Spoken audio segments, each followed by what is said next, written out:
लेकिन होंडा वाले आपको मेंटल साबित कर देंगे, लेकिन अपनी होंडा की वारंटी का पार्ट चेंज नहीं करेंगे।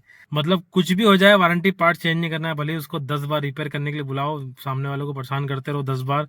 कि 54,000 से लेकर 80,000 किलोमीटर आना हो गया है, लेकिन अभी तक इसका कोई परमानेंट सोल्यूशन नहीं मिला है। लगभग 700 रुपये की जीएसटी आपको मात्र 4,000 के अमाउंट में देनी पड़ती है। होंडा अमेज की 80,000 किलोमीटर की आप सर्विस कराने जा रहे हैं तो आपका जो टोटल अमाउंट पड़ने वाला है 17,147। अगर आप होंडा अमेज ले रहे हैं तो इतनी सारी परेशानी झेलने के लिए तैयार हो जाना। आपको है जो डीलर्स परेशान करके रख देंगे। होंडा की एनी टाइम वारंटी साफ तरीके से झूठी है। So welcome back to my YouTube channel. तो कैसे हैं आप लोग? उम्मीद करता हूँ कि आप सब लोग बढ़िया होंगे।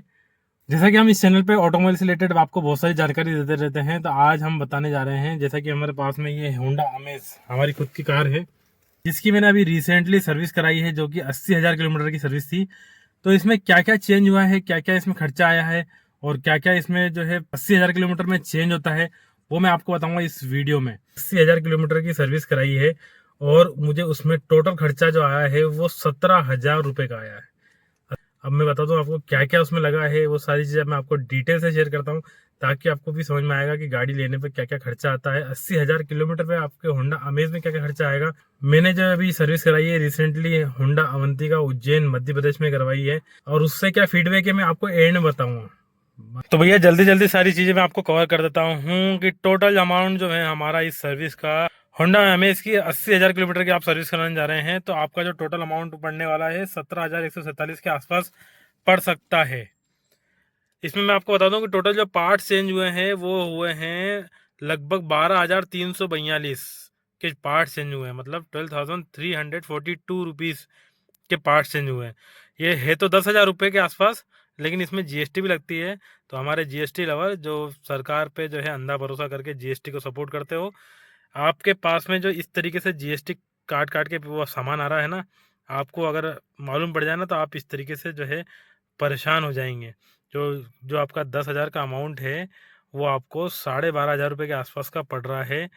तो समझ सकते हैं कि 10,000 में 2,200 रुपये के आसपास की जीएसटी लग रही है।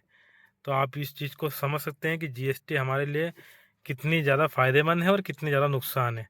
अब उसके बाद भी कोई सपोर्ट करे, सरकार सरकार करे, तो मुझे उससे कोई मतलब नहीं है। आप बढ़ते रहो, आप सपोर्ट करते रहो, मुझे कोई फ़ायदा नहीं उससे। फिर चलो मैं दूसरी चीज़ दिखा दूँ आपको कि अगर आप 80,000 किलोमीटर की सर्विस कराने जा रहे हैं तो आपका लेबर चार्ज लगभग 4,000 का पड़ता है, लेकिन आपको उसमें भी जीएसटी लगी है। जीएसटी देखो भैया, जीएसटी को चाहने वालों, 366 की 2 बार जीएसटी लगी है। 9% 9% यानी 18% की जीएसटी लगती है टोटल। तो ये 4,804 रुपये का आपको जो है लेबर चार्ज पड़ जाता है। लगभग 700 रुपये की जीएसटी आपको मात्र 4,000 के अमाउंट में देनी पड़ती है। इसमें हमने वाइपर चेंज करवाए हैं, जैसा कि आप देखते हैं मेरे फ्रंट के जो है वही विंडशील्ड के जो वाइपर होते हैं, फ्रंट में आते हैं, बैक में नहीं आते। तो ये दो वाइपर रहते हैं, एक थोड़ा छोटा रहता है साइज में, एक थोड़ा सा बड़ा रहता है। ये दोनों वाइपर चेंज कराए हैं। दोनों वाइपर के जो है आपको पार्ट नंबर आप ये देखते हैं, पार्ट नंबर आपको देखना हो तो देख लीजिए, और ये तो उसका मतलब नहीं है आप वाइपर चेंज कराएंगे होंडा में इसके तो आपको मालूम पड़ जाएगा। वाइपर ब्लेड आपको वैसे तो पड़ते हैं 481 रुपये और 422 रुपये, लेकिन अगर आपको जीएसटी भी तो लगवाना है 568 रुपये और 500 रुपये, लगभग 1,100 रुपये के आपके दोनों वाइपर ब्लेड पड़ जाएंगे आगे के। इसमें अभी फ़िलहाल इन्होंने लेबर चार्ज नहीं जोड़ी है, जहाँ तक मुझे लग रहा है, तो अच्छी बात है। वो ये नहीं तो ये होंडा वाले उसमें भी लेबर चार्ज जोड़ लेते हैं, वो भले कितना भी अमाउंट हो, 50 60 100 रुपये के आसपास का जो भी पड़ता हो अलग बात है। फिर उसके बाद मैं आपको दिखाता हूँ कि 80,000 किलोमीटर की जो पेड सर्विस है, जैसा कि आप देखते हैं, इसकी जो सर्विस का लेबर चार्ज है वो आपको लगभग 2,052 रुपये का, 2,280 रुपये का पड़ता है। लेकिन इसमें जो है डिस्काउंट करा है 10%।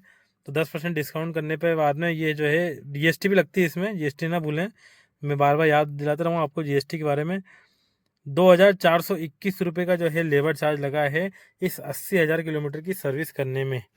ठीक है, ये चीज़ आपके समझ में आ गई। तो इसमें पार्ट चेंज करने का अलग जो है चार्ज होता है, कुछ पार्ट जो चेंज होते हैं उसमें लेबर अलग चार्ज होती है, जो कि वो भी मैं आपको बताऊँगा आगे। डीजल का इंजन ऑयल, जो इंजन ऑयल रहता है डीजल के लिए पेट्रोल का अलग आता है, डीजल का इंजन ऑयल अलग आता है। तो इसमें कहा तो मैंने था सिंथेटिक 2.0 करके ऐसे का आता है, तो वही डाला होगा मेरे ख्याल से। वैसे तो मेरे सामने नहीं डाला था, मैंने उनको बोला था कि मेरे सामने डालना, लेकिन उन्होंने नहीं डाला, और उन्होंने शायद ध्यान नहीं दिया या जो भी, मतलब खैर मैंने इसको ज़्यादा इतना गौर नहीं करा। लेकिन मैंने उनको बोला था कि इंजन ऑयल मेरे सामने बदलना, लेकिन उन्होंने नहीं बदला, मैंने भी ध्यान नहीं दिया, चलो छोड़ो उसको। इंजन ऑयल 2121 रुपये का पड़ता है आपको, जैसा कि आप देख सकते हैं। और 190 रुपये की GST ना भूलें, 190 रुपये की वापस GST ना भूलें, वो आपको 2503 रुपये का पड़ जाता है, लगभग 2503 रुपीज़। और उसके बाद में फिर आपको बता दूं आगे क्या है, ऑयल फिल्टर CARTRI। अब ये चीज़ क्या है, ऑयल फिल्टर, आप जो इंजन ऑयल फिल्टर होता है, शायद इंजन ऑयल फिल्टर को आपको चेंज कराना है तो 334 रुपये का अमाउंट है उसका। GST उसमें भी लगती है, हर पार्ट में GST अलग से बता दूं मैं, तो 394 रुपये का लगभग पड़ जाता है। अब उसमें फिर आपको बता दूं कि कोई सा वाशर प्लग ड्रेन करके, ड्रेन 14 mm का कोई प्लग रहता है, जो कि वो भी चेंज होता है हर सर्विस में, और वो लगभग 30 रुपये का आता है, और उसमें भी थोड़ी बहुत GST लगती है, तो वो 35 रुपये 36 रुपये का पड़ जाता है। चलिए, ये भी होता है इसको। अब एलिमेंट SC करके कोई एयर क्लीन, मतलब मेरे ख्याल से ये एयर फिल्टर होगा, जो कि 330 रुपये का पड़ता है, जैसा कि आप देख सकते हैं 330 रुपये का है। 330 रुपये में इसमें आपको जो है GST इसमें भी लगती है, 390 रुपये का बन जाता है ये एलिमेंट SC फ्यूल। अब ये मेरे ख्याल से डीजल फिल्टर होता है, फ्यूल फिल्टर होता है, जो कि 1077 रुपये 1080 के आसपास पड़ता है, लेकिन इसमें GST लग के 1280 रुपये के 1270 रुपये के आसपास पड़ जाता है। 200 रुपये के आसपास GST इसमें भी लग जाता है। तो ये भी चेंज होता है हर 20,000 किलोमीटर की सर्विस पे शायद।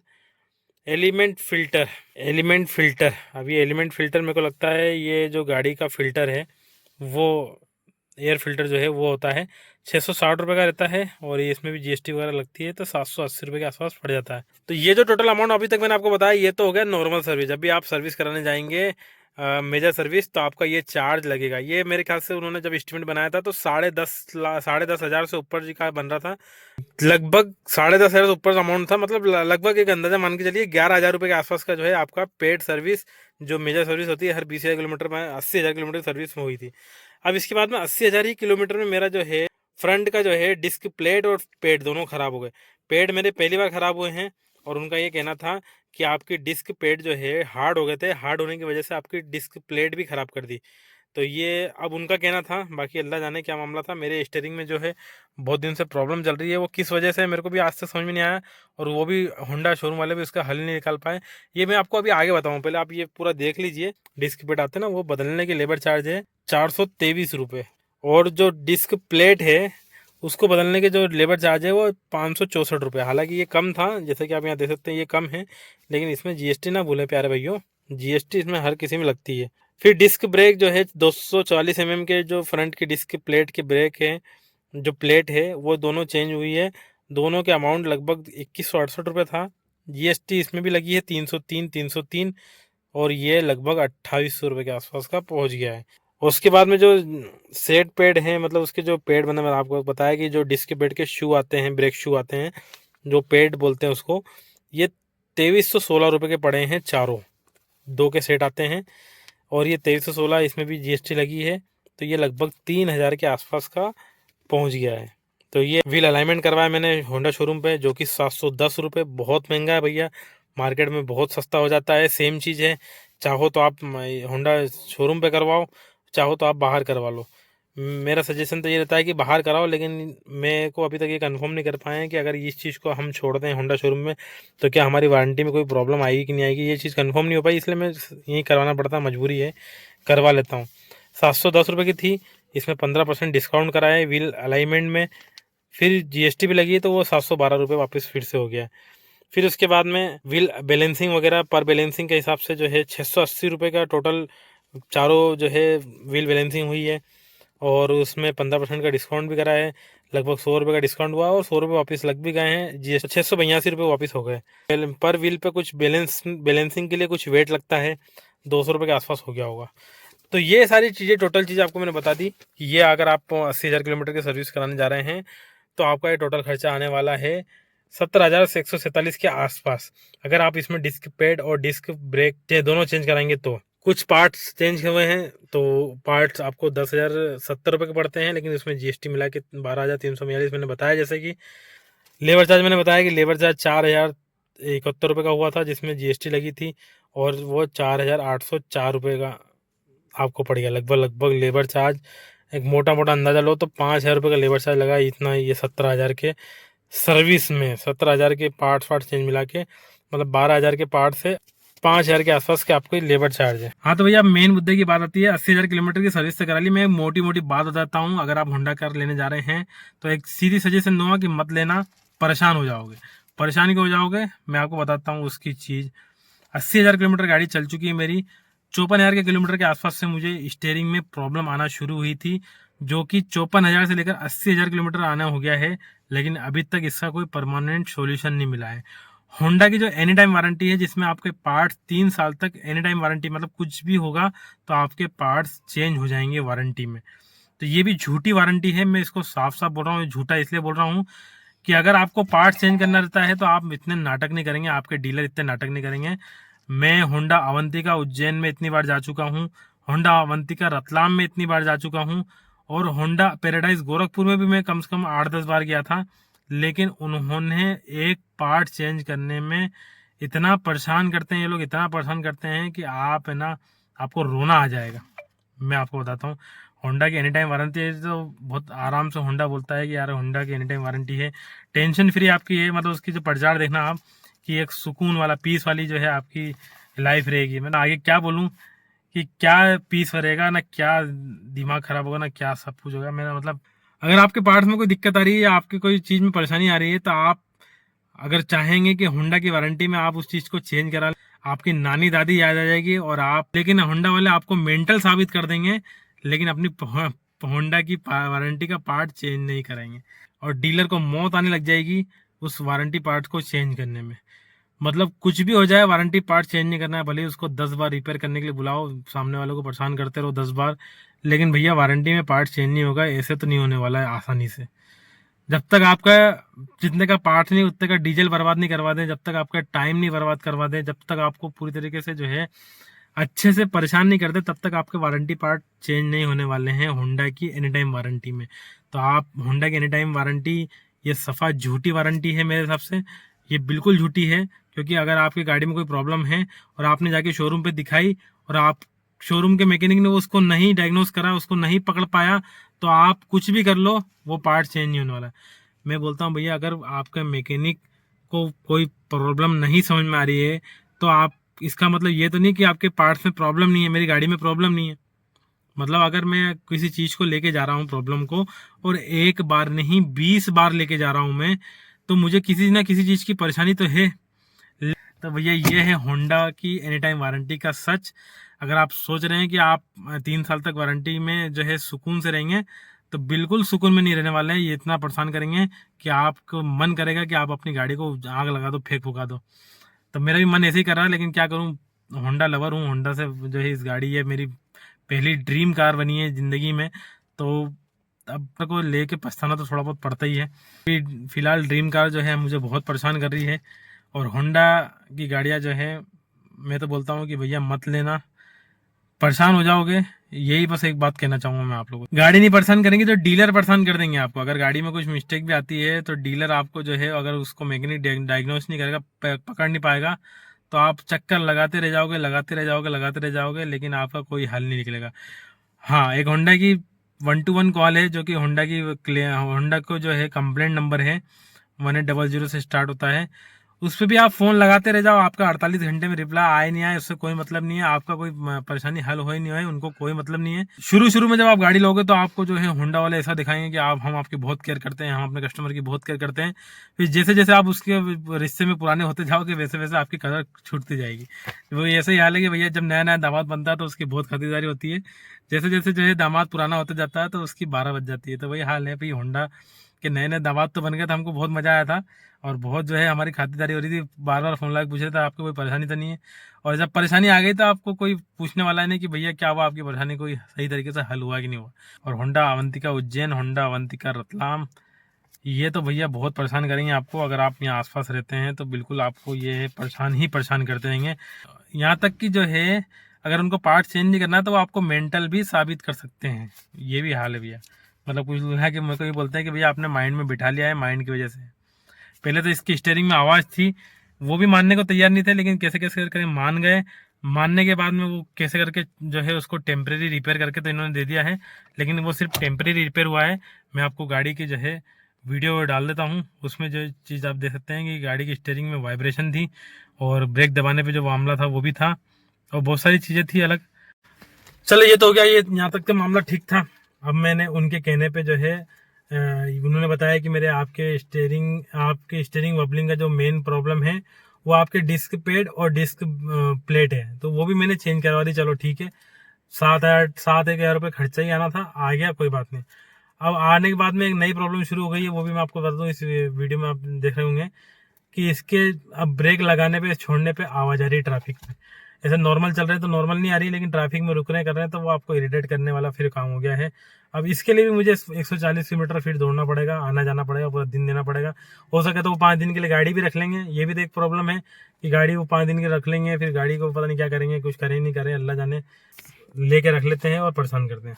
और एक प्रॉब्लम मैं बताता हूँ आपको कि पीछे चल के दिखाता हूँ मैं कि डिक्की में, तो ये जो डिक्की है इसके जो है यहाँ पे थोड़ा सा गैप आ गया था, स्पेस आ गया था। ये जो डिक्की है ये इस पार्ट से थोड़ा सा ऊंचा उठ रही थी, जिसकी वजह से इसमें शायद पानी भी जा रहा था। तो एक वो परेशानी मैंने बताई थी इनको, तो इन्होंने उसका हल कैसे निकाला मैं आपको बता देता हूँ एक बार। तो इसका हल देखो आपने इन्होंने कैसे निकाला है कि पहले आप डिक्की खोलते थे तो बड़ी आसानी से खुल जाती थी और बड़ी आसानी से वापस, अभी मैं हटा दूँ नहीं तो बहुत तेज आवाज़ होगी, बड़ी आसानी से खुल जाती थी और बड़ी आसानी से यूँ करने पे लग जाती थी। अब इसको आप 1 बार 2 बार 4 बार, अब उसको आपको यूँ जोर से पटकना पड़ेगा, तब जाके जो है आपका डिक्की लग रही है।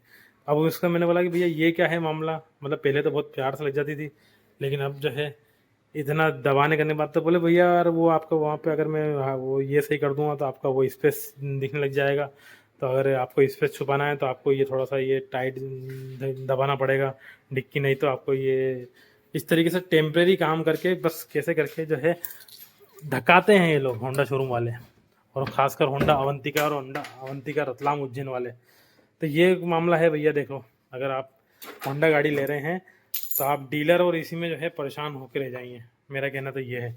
अब मैं इस डिक्की को इसी तरीके से इसको मेंटेन करके चलना पड़ेगा। अभी इसको भी झेलो। ये देखो इतनी तेज़ लगाने के बाद नहीं करा, अब इसको यहाँ उठाओ फिर मारो तो उसकी कितनी तेज़ आवाज़ हो रही है। मतलब अगर आप घर में हैं, अगर कोई सो रहा है तो वो जग जाएगा कि भैया क्या हो गया, बम फूट गया, क्या हो गया। इस तरीके से आप टिक्की लग रही है। तो भैया ये मामला है। अगर आप होंडा अमेज ले रहे हैं तो इतनी सारी परेशानी झेलने के लिए तैयार हो जाना। आपको है जो डीलर्स परेशान करके रख देंगे। होंडा की एनी टाइम वारंटी साफ तरीके से झूठी है, कोई फ़ायदा नहीं है उसका। अगर आप सोच रहे हैं कि आपकी पीस के लिए जैसा कि होंडा की एनी टाइम वारंटी क्लेम करती है कि आपकी सुकून भरी राइड आपकी रहेगी, तो कुछ भी सुकून नहीं मिलने वाला है। हालत ख़राब हो जाएगी आपकी वारंटी में पार्ट चेंज कराने में। मजबूरी भी है, अगर वारंटी के अलावा कहीं बाहर चेंज कराएंगे तो वो जो बची खुची वारंटी है वो भी ख़त्म हो जाएगी। तो ये चीज़ आप ध्यान रखें। आप ना घर के रहेंगे ना घाट के रहेंगे। तो कुल मिला के होंडा कार लेंगे तो खाली परेशान रहना आपको, और कुछ भी नहीं रहना आपको। मैं तो बोल रहा हूँ कि भैया होंडा की कार ना लें, और अवंतिका रतलाम अवंतिका होंडा शोरूम से तो बिल्कुल ना लें, क्योंकि उन्होंने तो मेरे को परेशान कर दिया, आपको भी परेशान करेंगे आगे रह के। और कोई चीज़ चाहिए जैसा कि वो कोई और आगे चल के कोई परेशानी आती है तो मेरे पास कुछ सबूत भी हैं, जिसकी वजह से मैंने उनका वीडियो बनाना पड़ा था। मुझे मुझे वो इतना परेशान कर रहे थे कि मुझे उनका जो है छुप के वीडियो बनाना पड़ा था। तो आगे चल के मैं वो भी दिखाऊंगा आप लोगों को। अगर कोई चीज़ आगे बढ़ती है या कोई परेशानी आती है तो मैं आपको वो पूरी चीज़ें वीडियो में शेयर करूँगा कि किस तरीके से लोग बेवकूफ़ बनाते हैं, किस तरीके से लोग टालते हैं, बस कैसे करके काम हट जाए, टल जाए। तो वो सारी चीज़ें मैं आपको सबूत के तौर पे दिखाऊंगा। अभी तक खैर कोई बात नहीं, मैंने आपको वीडियो में बता दिया है कि ये हाल होने वाला है अगर आप होंडा की गाड़ी ले रहे हैं अवंतिका होंडा रतलाम और अवंतिका होंडा उज्जैन से। तो ये छोटा सा वीडियो था। उम्मीद करता हूँ कि वीडियो आपको समझ में आ गया होगा, पसंद आ गया। लंबा बन गया होगा शायद वीडियो, क्योंकि बहुत सारी चीज़ें इसमें और शेयर करना था मुझे, लेकिन मैं नहीं कर पा रहा हूँ क्योंकि लंबा वीडियो हो रहा है। आप लोग भी परेशान हो जाएंगे, बोर हो जाएंगे। खैर आपके अवेयरनेस के लिए, आपके लिए मतलब सावधानी के लिए मैंने आपको ये वीडियो बना के दिखाया है कि अगर आप होंडा गाड़ी लेने जा रहे हैं और तो आप ये सब झेल भी सकते हैं अगर आपके पास में होंडा अवंतिका उज्जैन रतलाम जैसे शोरूम डीलर हुए तो।